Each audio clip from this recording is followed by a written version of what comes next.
Hi there, my name is Philip Eidson. I want to welcome you to the Art of Procurement podcast, the podcast that helps you, a forward-thinking procurement professional, position yourself and your team to proactively take advantage of the revolution that's taking place in procurement today. By interviewing industry trailblazers and sharing insights from our own experiences, my team and I pull back the curtain and shine a light on the strategies, tactics, and tools that procurement teams are using to elevate their impact. Procurement has a lot of data, but it isn't always high quality or logically structured. We spend considerable time trying to make sense of it all and are hesitant to share it with others because sometimes we just don't think it's going to meet their expectations. But things are changing. And in this recent AOP Live webinar session, it was called How to Utilize a Data-Driven Mindset to Supercharge Your Procurement Organization. I was joined by Flavio Monteleone, an expert partner in procurement at Bain Company, and Heta Ruikka, Vice President of Product Management at Sievo. And throughout the webinar, the audience asked multiple questions about how and when procurement should share data with the rest of the organization and with suppliers. We also spent a lot of time discussing ways in which procurement can clean up their data and tips on how to make it more actionable. So I started the webinar, as I do with many of our Art of Procurement podcasts, by asking Heta if she found procurement or if procurement found her. Well, that's a funny question. I think I chose software and procurement chose me. So I landed at Sievo just wanting to work with software, and then I vaguely remembered procurement from my studies as something that businesses do. But looking back now that I work with a vast amount of really interesting data and modern topics like CO2, I'm happy to have landed here. And you've been with Sievo for a number of years, I recall. It's you've been a part of the team really for a large part of the Sievo journey. Indeed, already I think 7 years or so. So I know I've been here for a time, yeah. And I'm going to pose the same question to you as well, Flavio. Did you find procurement, or did procurement find you? Let's say I found procurement long back, 20 years ago. But then along the way, I think procurement embraced me, followed me. I couldn't run away. Let's put it this way. So it's yeah, and you've spent a number of years of your career as well within the procurement profession. I spent 21 years, right? 13 years in the industry, line management roles, then transitioned to management consulting, and yeah, here we are. So couldn't get rid of procurement. Well, I want to kick off by asking some questions around how should procurement actually think about their data. And I'm going to pose this first question to you, Flavio. You know, we've been through so much change over the last couple of years. Is all this uncertainty making procurement a bit more protectionist about their data, would you say? I would rather say the other way around.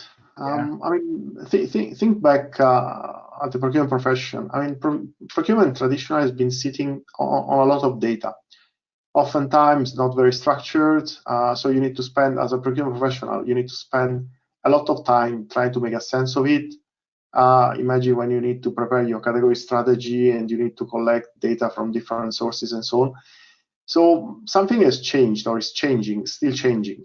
Procurement is becoming much more eager to share the insights they have for multiple reasons, internally and externally. Now suppliers are coming back asking for price increase. So procurement wants to be on top of that, wants to understand the reason, right? I mean, it is under the eyes of everyone. Resins have gone up, steel prices, ocean freight. And procurement now is challenging suppliers and is trying to do on a very fact-based manner. Internally, you know, on the flip side, internally, they want to show what opportunities exist to reduce costs, to ensure resilience in the supply chain. So procurement is really now trying to come up and partner more with the business to share the data and opportunities associated with the procurement work, with the procurement function. Do you see the same, Heta? I mean, do you get definitely? Yeah, I definitely see the same. I think, well, there's been a couple of very volatile years in any supply chain angle you want to think about. So procurement has really had to partner more with other stakeholders, and I think in a very positive sense that procurement has been able to show what they can do with the data and help others. On the technology landscape, I also think that now we start to be at a place where data systems and data matching starts to be at such a maturity that things that were previously not possible are actually possible. So now when you have your spend data in order, you can actually put that in with together with CO2 emission data and tell your head of sustainability that, hey, we actually know on a high level where our emissions are coming from. And I mean, that's bound to get you some collaboration, right? You know, it's interesting that you talk about procurement being more eager to share data. I think from my perspective, I always thought, and you know, as a procurement professional as well, information was power. You know, you feel that you don't necessarily want to share too much information because you're never quite sure what will be used back and against you by a supplier. And I think that probably is coming up. I was brought up in the automotive space where a lot of the collaboration didn't exist between suppliers. And you look at that information and it's like we don't want to share that because, well, they may use it against me for a price increase or there's some point of leverage that's been given up. And of course, that's not really how we should be thinking about data. But Flavio, are you seeing us then moving away generally from that mindset that we have to keep all this like really close? No, I mean, data should be shared in a controlled manner, right? It's not that you share everything with everyone. What I was implying is that procurement is more eager to use the underlying data to derive insights and to share helpful insights. If a vendor comes back to you asking for a 100% price increase, while you know, and the reason is, hey, my plastic resins are going up, they have doubled in price, so I need to double my selling price. Then the way you counteract that is you go back and say, hey, if I look at your cost breakdown, I made my shoot cost. I look at your cost breakdown, plastic resins used to represent 25% of your cost. If they have increased by 100%, I would expect a 25% price increase. It's not that I'm keen to grant you that, but you should be asking for a 25% price increase and not a 100%. So you perfectly spot on. I mean, it's the way you handle the data. So the more you can handle in a meaningful way, the more you can derive insights and you can use to take informed procurement decisions. Now, from an internal perspective, Heta, data, I think we sometimes would have that same mindset of procurement's a black box, and you don't necessarily want to open the black box when you're working with stakeholders. I think there's some protectionism that comes of that way of thinking. And again, I think it's more of a traditional way of thinking than a modern way of thinking for procurement. What does information and data, like what role do you see information and data playing in actually the attempt by procurement to build collaborative relationships with stakeholders, ultimately to drive better business decisions? Yeah, indeed. So I do agree with what you said earlier. I think there is still a lot of protectionism in today's world. It's coming from many angles. It's just coming from the tradition of designing applications for a certain purpose, limiting data as default. But rather than thinking what somebody cannot see, we should think about what everybody could see if they were given access to the data. And there are, of course, valid privacy concerns. I'd say that the atmosphere around data, because it's still so new and it's still so uncertain, is a little bit scary, I would even say. There's a lot of GDPR talk and data leaks on the news, and so people are afraid to share the data. But what we've seen at Sievo is that when companies take that step of sharing their data not only internally within procurement, but then to business, they very quickly see the value. So it's not that the other functions or people are looking at their procurement performance, but they're trying to find insight. And when they do find that, you suddenly have quite many new friends internally. So it usually happens quite naturally when you take that step. But definitely the mindset change is still ongoing, and we're hoping to push for that. And Flavio, do you see that as well? I think about as you're going through procurement transformations, perhaps the the before state of a transformation is that we want to share data with our stakeholders that support our decision or our recommendations, as opposed to sharing all the data. And you've obviously got to get over that and be perhaps a little bit more vulnerable by sharing everything. Well, I mean, if you look at a transformation, as you say, you need to have data. You need to have a reference point, a baseline, which is one of the most challenging aspects, because oftentimes organizations don't have the right quality of data. It's not centralized. You don't have a central repository.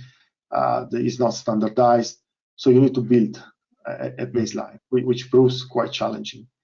And after that, you start to explore opportunities, ideas, and then you raise them with the organization at all levels. I mean, think under multiple aspects. Procurement being, a lot of complaints from the business about suppliers being located in Asia and not next door. And so your response, is typically, a qualitative assessment.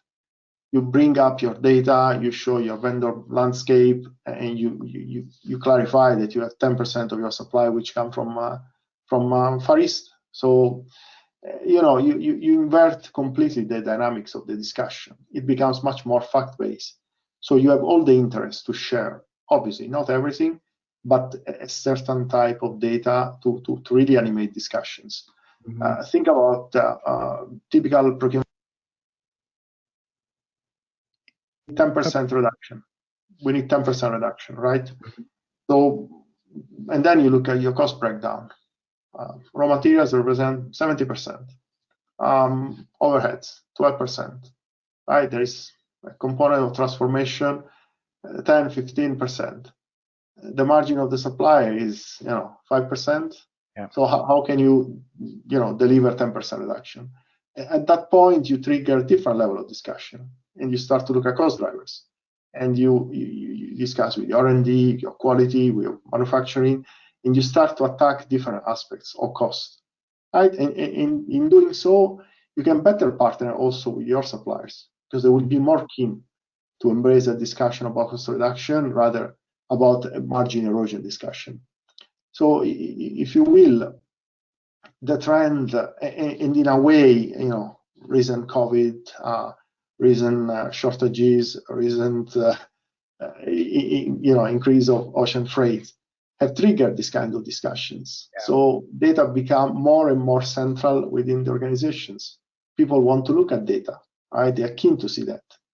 And this helps also procurement, mobilize organization, improve partnering. I mean, think about procurement savings, right?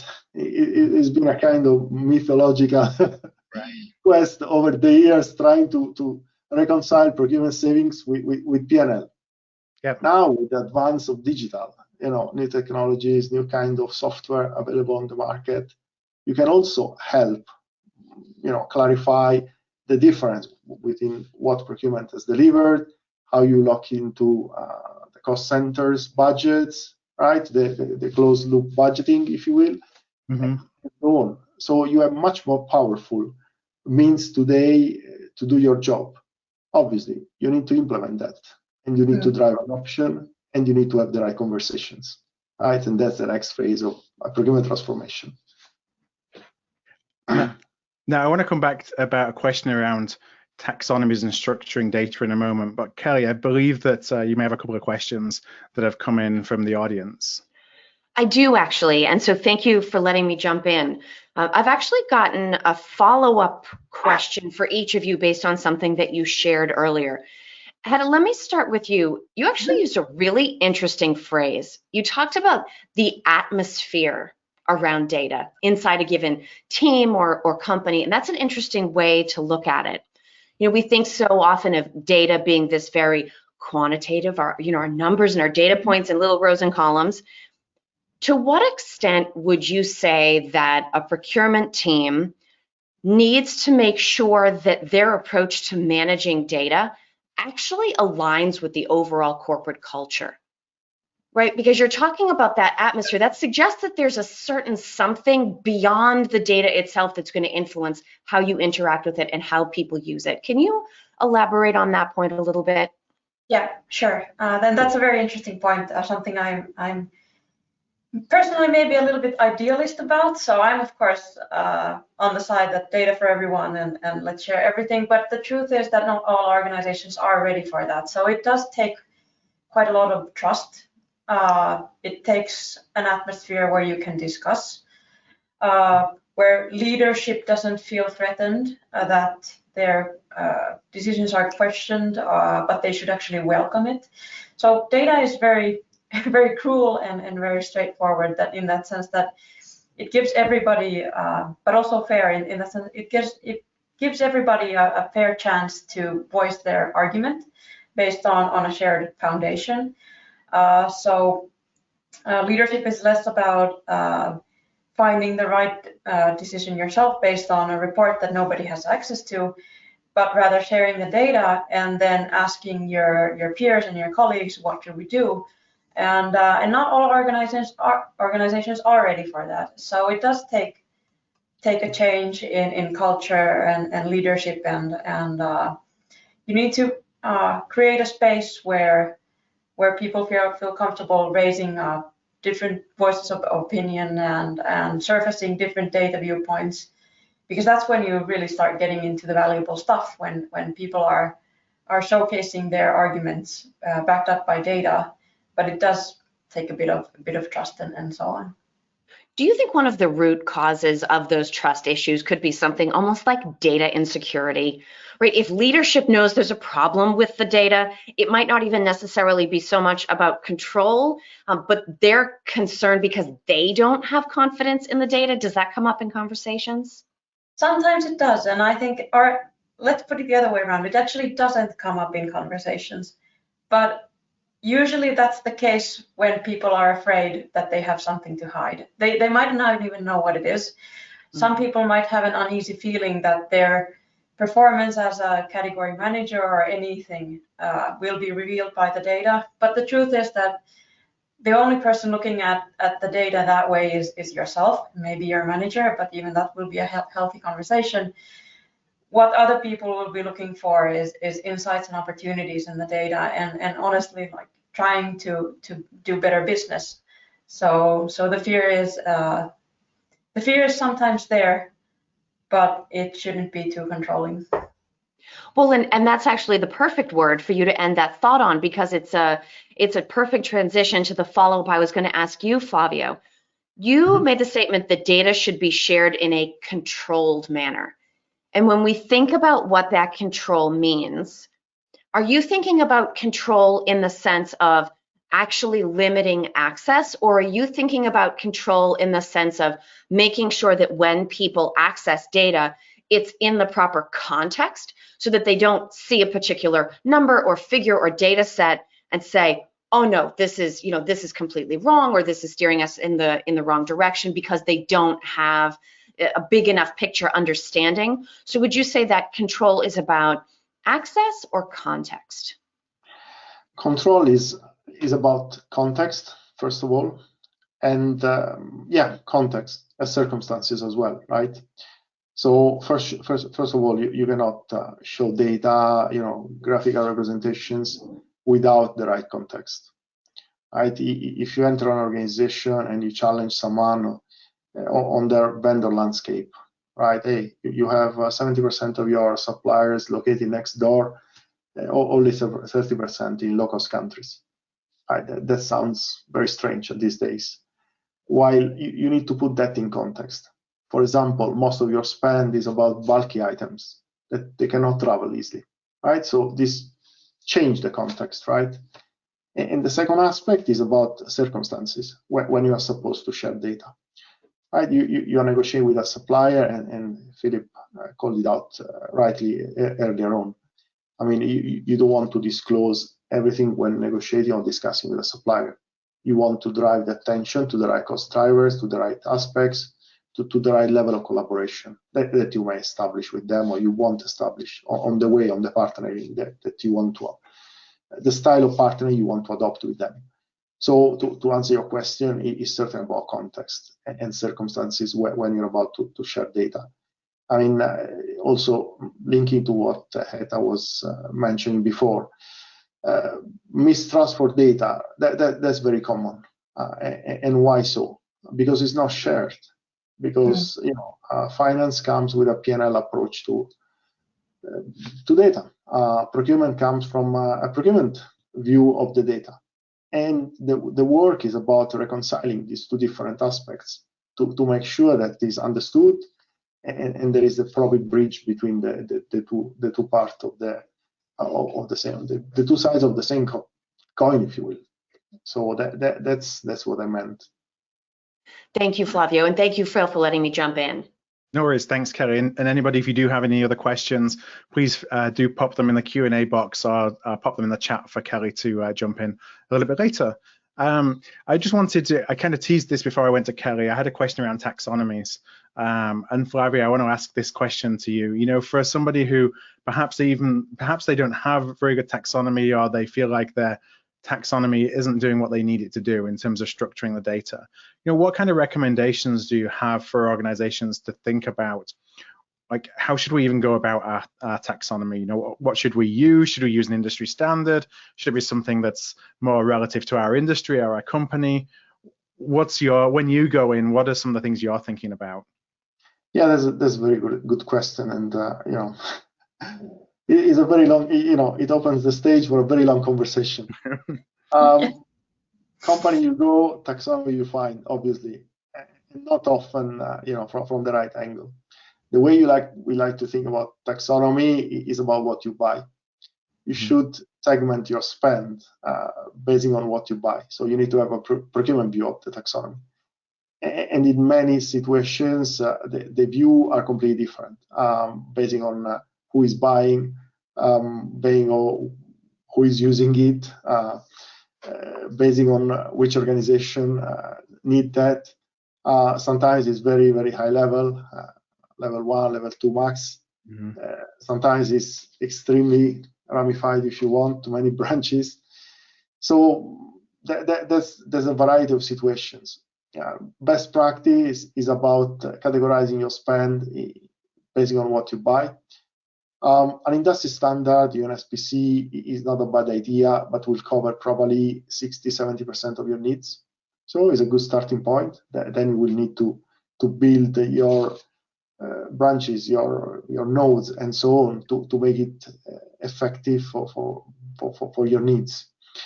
And in many cases, you need a step change, an initial recategorization of all the spend, most of the times provided by a specialized provider in that space. Naming one, Sievo, yeah, if you will. That's the step change. But then this cannot be an exercise. You do that, you have your category, your spend categorized and so on, and you forget about that. So the learnings is, how do you implement this categorization into your master data governance? How you make sure that going forward, the spend will flow into the right channels. Right? I mean, there is so much that there is only so much that artificial intelligence can do in terms of spend categorization.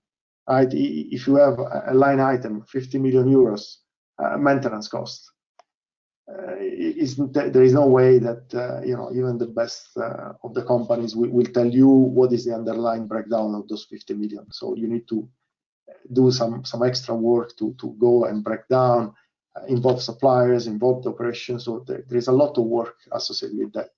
So say it's so, you start with a recategorization. You build your taxonomy based on industry standard, 70%, and you personalize to your needs. And then you implement all the learnings into your master data governance approach going forward to make sure that after that you have a clear view on the spend you have, on what you buy, and you can also influence the way it is bought. Is there a risk, and maybe you see this, Heta, with some of your clients, of going too deep, of trying to categorize too far So it actually makes that ongoing updating of the information a lot harder. And so therefore it doesn't make it usable. It's like, well, this would be my ideal state is I want to know to the fourth degree. But the reality is that if I go that deep, I'm never going to update it. So then all the data set becomes unusable. We have seen those cases. We have seen those cases before, definitely. And fortunately, I think now with 18 years of experience, we're quite nifty at telling our customers what kind of a taxonomy actually makes sense.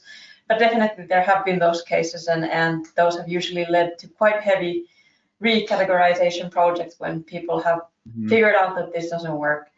But it's good that they figure out it doesn't work, because unlike many other commodities, or so to speak, data has an interesting quality, and it's that it actually gets better with use. So the more people you expose to it, the more people can act on it, the better shape it will be in. If you give them a reasonable way of managing that. So there needs to be an easy way of implementing those changes and fixing stuff. So of course, then if the taxonomy is unreasonable, then you won't see any fixes and you won't see any changes. But if it's reasonable and takes a couple of seconds in the interface that you're working in, rather than 15 minutes or 1.5 days, then people will act on it.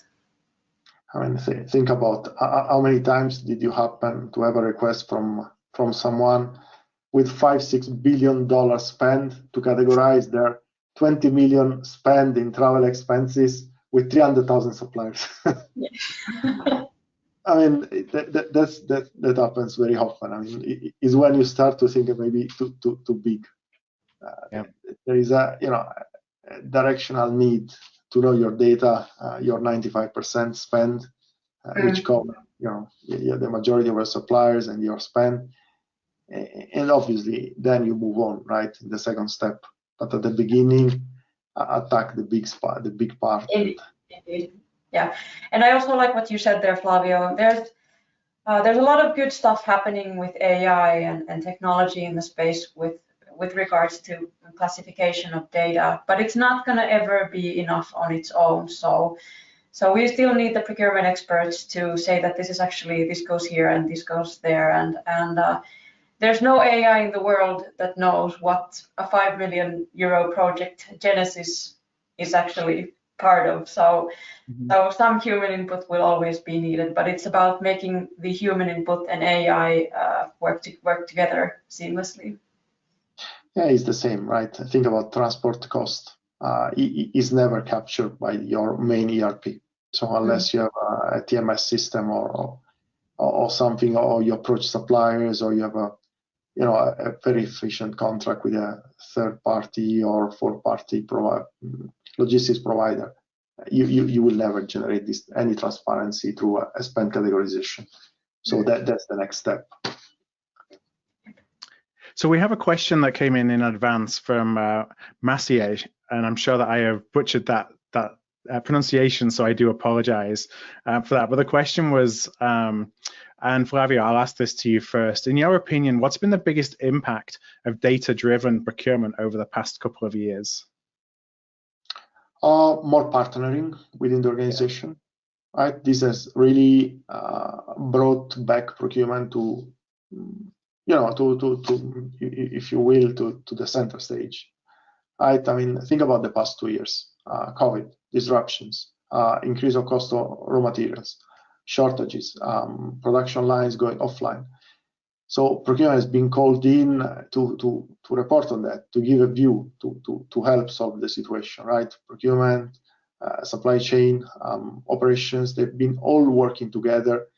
They established task forces, right, to review the supply base, going down to tier 2, tier 3. And, in many cases it was possible with very hard effort, right? Because you don't really go that deep into your supply chain. So this has changed a lot. There is a more and more need for transparency along your supply chain. There is more push to build resiliency, right? To make sure that your supply chain is resilient enough, and to see, really, to address together what are those areas of waste or inefficiency that could convert into cost reduction opportunities.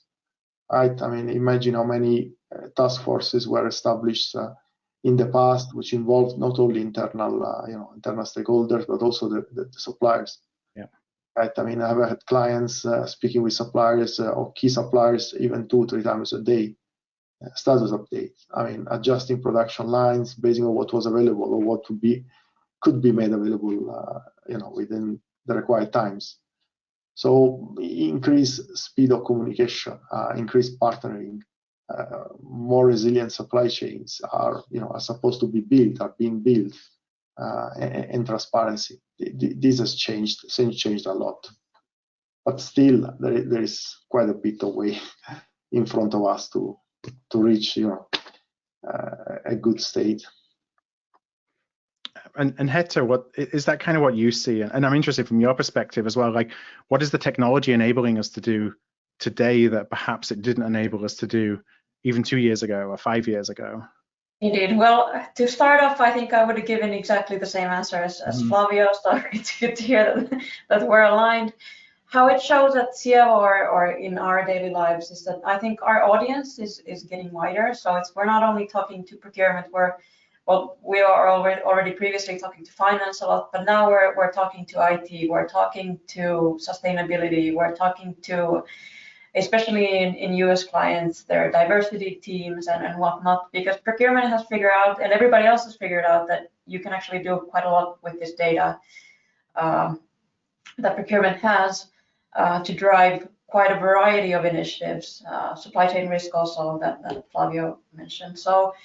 So it is definitely broadening, and that has been actually a technology change that has been analytics platforms maturing so that combining data sets efficiently and continuously and in a maintainable manner is now possible.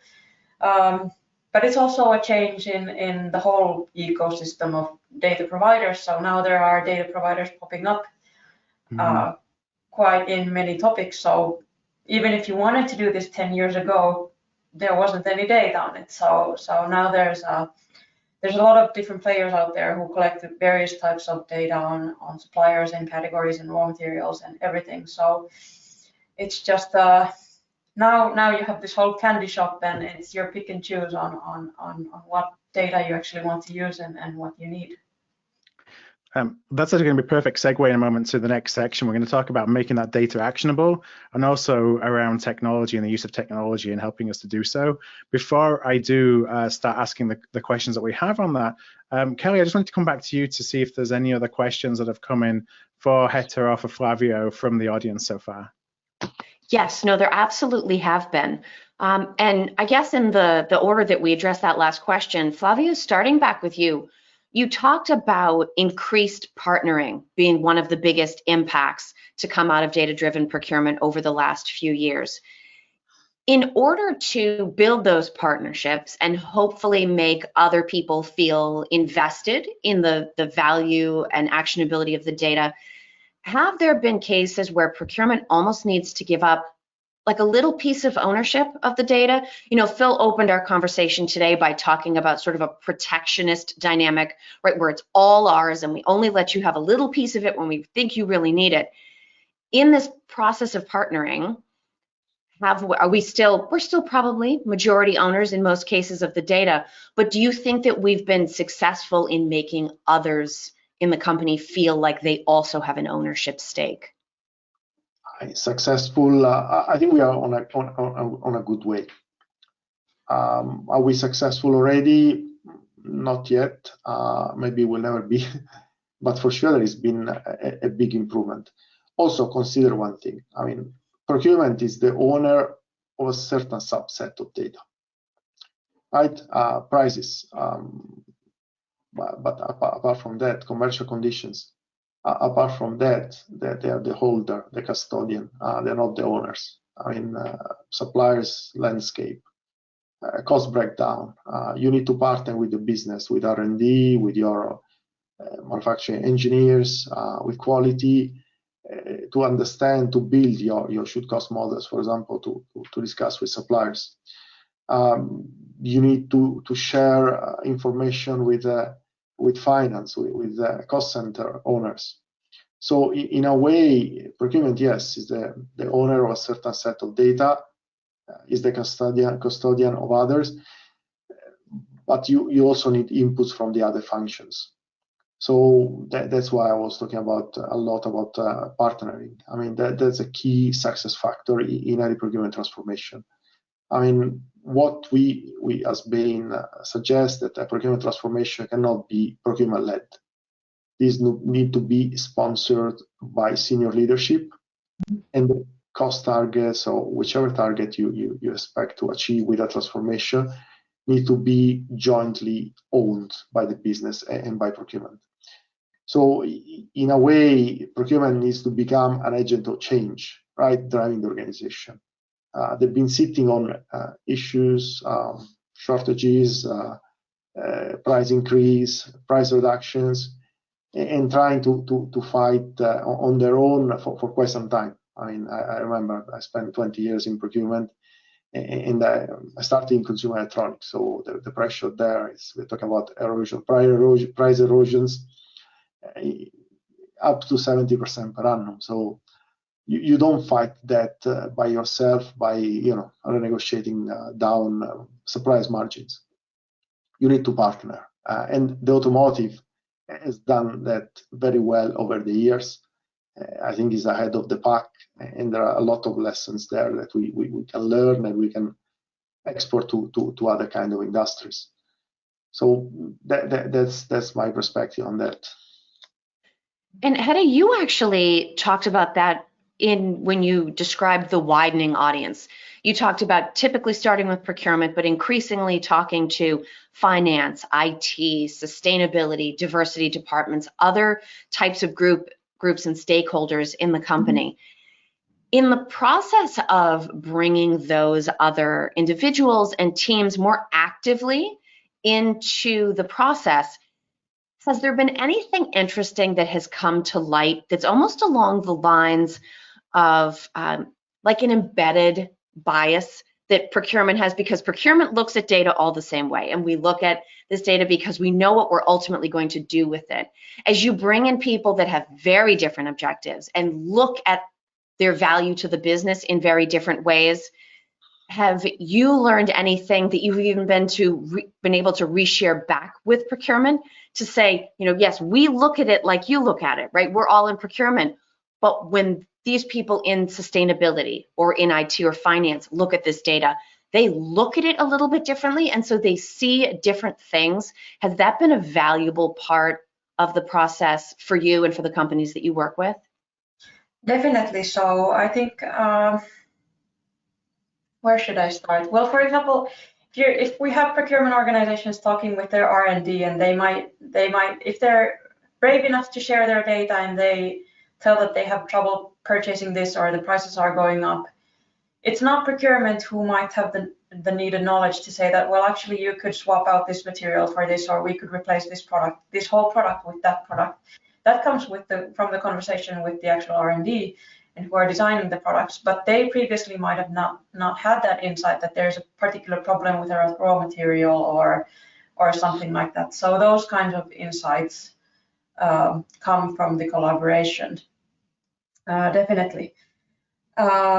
And from sustainability point of view, especially, I think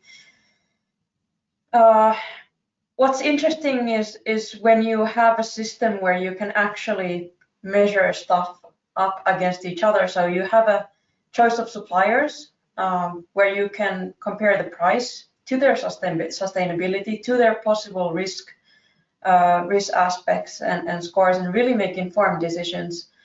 To really understand those, you'll need people from sustainability and whatnot to come to really create that holistic view. But those have been definitely exciting stories to hear from our customers.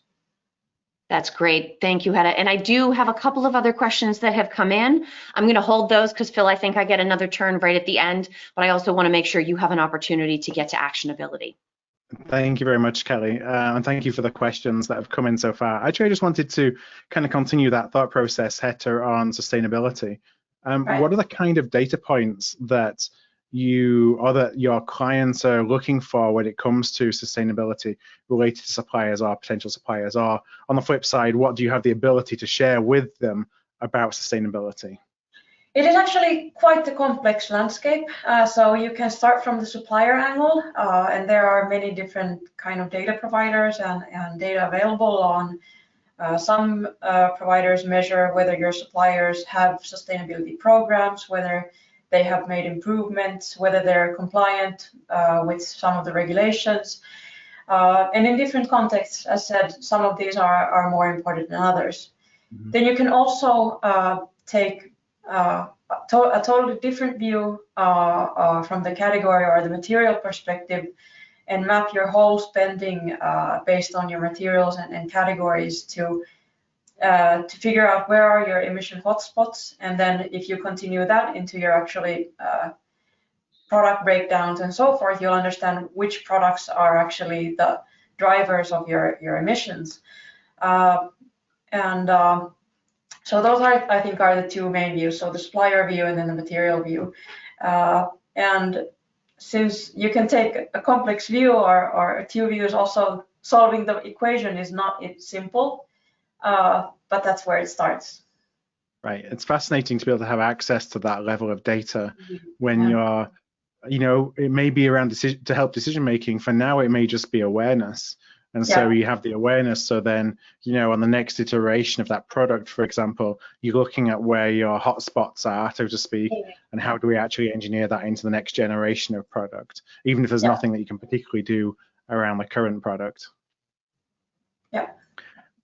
We have a question from Stephen. I'm going to ask this, Flavio, to you first of all. Stephen asks, and Stephen submitted this question through the registration process for the webinar today. He asks, clean data is typically an obstacle for digitization.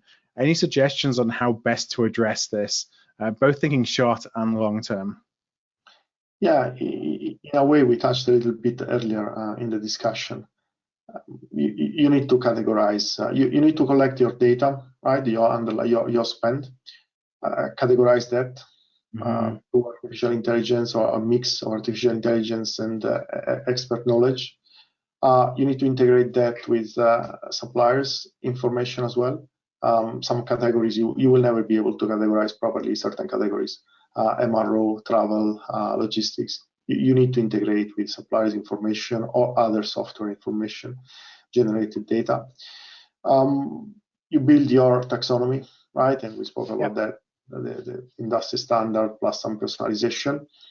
And once you have a well-categorized spend data, which will be, 70, 80% good enough, it will never be 100% because you will never be able to categorize to 100% quality, let's say. You need to define your master data governance, right, going forward. So in the short term, you need to rely to some external provider to address your need for quality data and to start the journey. In the long term, you need to make sure that the company will be compliant. You will have master data governance. That's something that I like to repeat over and over. There is no way to categorize something that is Genesis, the famous Genesis project, or investment X357. I mean, $200 million. It's very difficult. So short-term categorization, standard provider, big effort. Long-term master data governance and enforcing compliance across the organization with a proper procure-to-pay tool and a proper purchasing strategy behind. Yeah. Now, I just want to follow up, actually.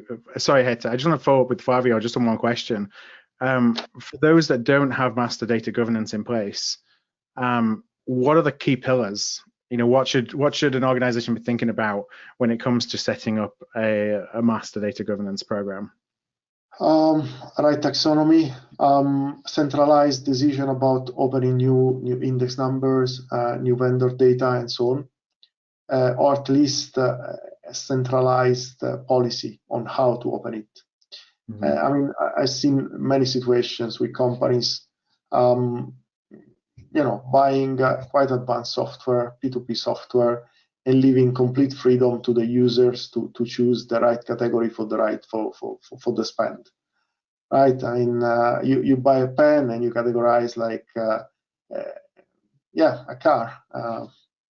How the artificial intelligence afterwards will be able to recognize that pen is a pen and it's not a car. So you need to, you really need to think through and to give, obviously, the right freedom to the users. There has been over time some kind of delegation back of power from procurement to the users, right? To choose the right channels to buy. Is it a catalog buy, or there is a vendor? You want to collect an offer, fine, you do it in the first place, but procurement will reserve the right to choose the right suppliers nevertheless. It is all good, right? Good progress, good partnering, but at the end of the day, you need to set up some minimum rules to make sure that the right spend will flow into the right category. Because 2 or 3 years from now, you want to look back and say, what is the evolution of spend in a given category? Right? I mean, my production has gone down by 20% because of various reasons. My fixed cost, my indirect spend has gone up by 30%. 3 years after, it's a bit difficult to go and try to recover or to rein back that deviation. And Heta, I'm sorry that I spoke over you. If you did have anything to add, I want to give you the opportunity to do so. I do, and I especially want to highlight what Flavio said there before, that you need to aim for good enough, because we often talk with clients that or prospects who are figuring out if they want to implement some kind of spend analysis tool or even the basics, and then they have this feeling inside of them that, oh no, our data is not in shape and we cannot do anything with it. Of course, you need to have a master data governance plan, and you need to figure out some basics, but you also cannot wait for perfection. It's never going to arrive, that we can be sure about. So you shouldn't be too afraid to get going with the data that you have, and usually the players in the market can help you assess whether your data quality is good enough, and usually, most often it is. And furthermore, then when, again, you expose people to the data, that's when magic usually starts to happen. So people find the incentive to figure out how to govern that data correctly, because otherwise the tools you have in use and the analytics are not bringing any value. So it's also a good driver. And if you will, that's an effort that at some point you need to undertake if you want to evolve, right? If you want the maturity of your procurement to grow. Exactly. Is the first step the most difficult? I mean, to answer to Stephen's question, right? In the short term, that's the exercise you need to do. As good as it gets. Maybe you will go down to level 2, level 3. You won't have a level 5 or level 6, but you need to start, right? Understand where is your spend, understand where you should focus first. Yeah. And then over time, you build your category strategies. You have your ways of implementation or focus on which categories to work first and what should follow, right? Typically a high spend at the beginning, and then you refine and you go after the rest over time. So there's a question, I may have one follow-up question if we have time at the end on that, because it's a really interesting discussion, but I do want to ask something, because there's another interesting question that came in advance from Andrea, and I think, Heta, you're really well positioned to answer this question from Andrea. Andrea is asking, what are technologies doing to ensure adoption of systems and increased use of data? Like, how are you thinking about that from a product perspective? From a product perspective, I think, well, overall B2B software and analytics especially has come a long way in the last 5 years. It is about usability and all these kinds of things, so you shouldn't underestimate those. Systems that are easy to use and easy to understand get used the correct way. So when you're implementing something, you should try to pick a solution that's user-friendly and understandable. And it is a lot about guiding the users where they need guidance.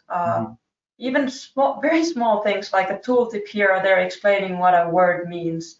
When you have users from procurement, but then also from finance, you need to make sure that you're looking at the numbers the same way. So guiding users where needed is definitely a plus. And then all the things that Flavio also referenced. So in today's world, usually we're living in an ecosystem of software applications that we use. So you just need to figure out which one of them is your baseline for spend analysis or for something else, and then you need to agree on that, and you need to have a shared view with your whole organization that these are the numbers that we're working on and that we're reporting, and that you're able to share those numbers and so forth. So some of those actions will help. Yeah, and probably if I can, Sure. Integration, right? Integration. Mm-hmm. I mean, you can't have a procure-to-pay tool which is completely disconnected from your, ERP of your finance systems, right? I mean, you want to see real time whatever you buy to which cost centers will flow, and enforcing also compliance, right? You can't have you can't invest $1 million in software and then allow everyone to call suppliers and get goods through the door, accompanied by an invoice sometimes, sometimes not even with that. So that's also very important. I mean, at the end of the day, is even the best software without the right people and the right governance around will not make much. No, it won't make anything without users or usage. Exactly. So I am just going to come back, Kelly, to you just one last time to see if you have any other questions that have come in. We've probably got time for one more question from the audience. Perfect, because I do have a really good one that I want to bring in. This question is from Lori, and we've talked a lot about how companies understand that they have to have good, actionable data in order to even really think about digital transformation. And so companies are making these commitments to data, hopefully over the long term. How can we help our leadership teams understand that their commitment to data and their commitment to procurement really kind of need to be one and the same, or at the very least, tightly intertwined if they're actually hoping to achieve the ROI that they're looking for? So Heta, let me maybe start with you on that one, thinking about long-term commitment to both data and procurement and how that's related.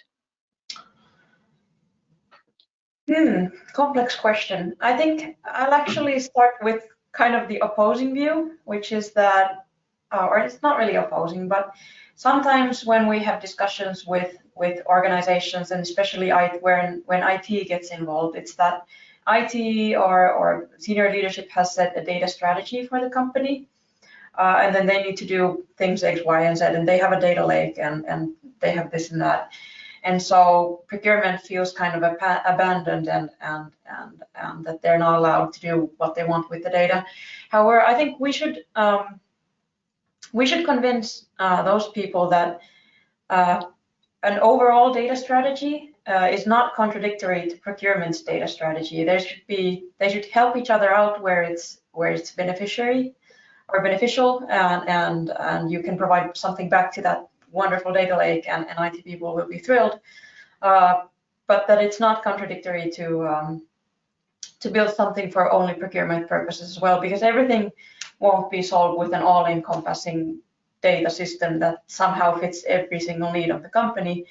But it will be an ecosystem play that you have both generic systems and solutions, but then you have also spot solutions where needed. So somehow getting into that game and showing leadership that procurement data has value in many places is a good starting point.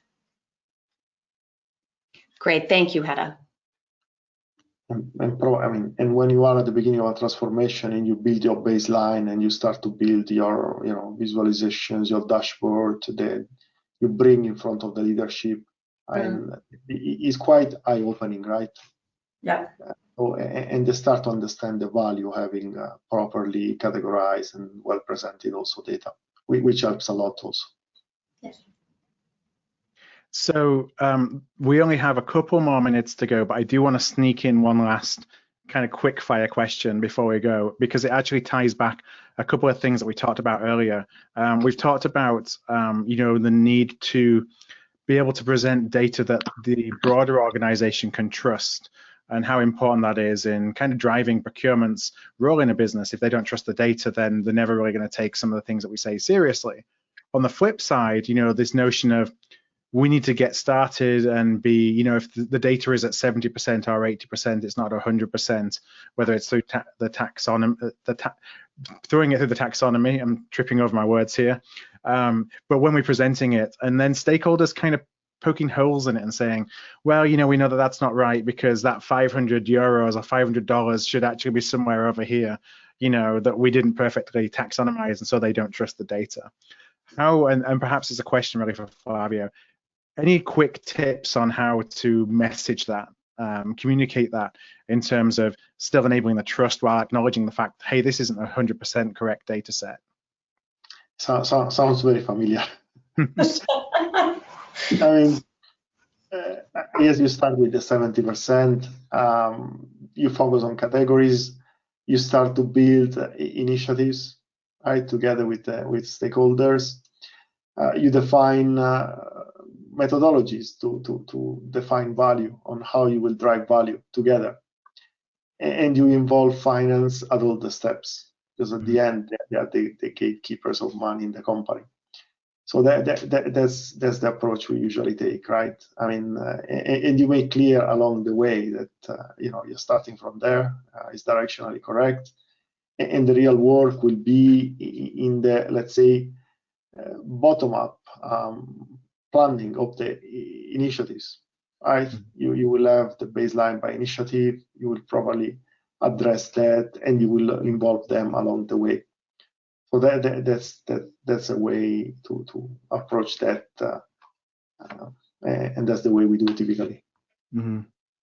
Kind of acknowledging the fact that it's not 100%, but there's a process that's gone behind getting it to where it is, so that the trust remains in the 80-20 rule, essentially. Is rather, trust is built along the way. Mm-hmm. Everyone is skeptical at the beginning, always, and then you start to have your success stories. Yeah. You start to show what and how you can do data. I'm working now with a client. We're building together a negotiation strategy with suppliers, and we're using a wealth of data to derive insights, to have the right analytics behind, to discuss both internally with stakeholders and get engagement, and with suppliers to identify opportunities. And that's the way you go. I mean, you will never have trust at the beginning. So you need to build along the way, partnering with the rest of the organization, and I keep repeating that, I'm sorry, but having also finance along the way to sign off at all stages. Yeah. Well, I know it's time to close. So Heta, Flavio, I want to really appreciate your time today and sharing your experiences with us. Everybody who joined us today, I want to thank you. Of course, if you would like to dig a little bit deeper into the topic, don't forget the Procurement Loves Data book that Heta co-authored, which Kelly popped a link there in the comments for you to go and download that directly.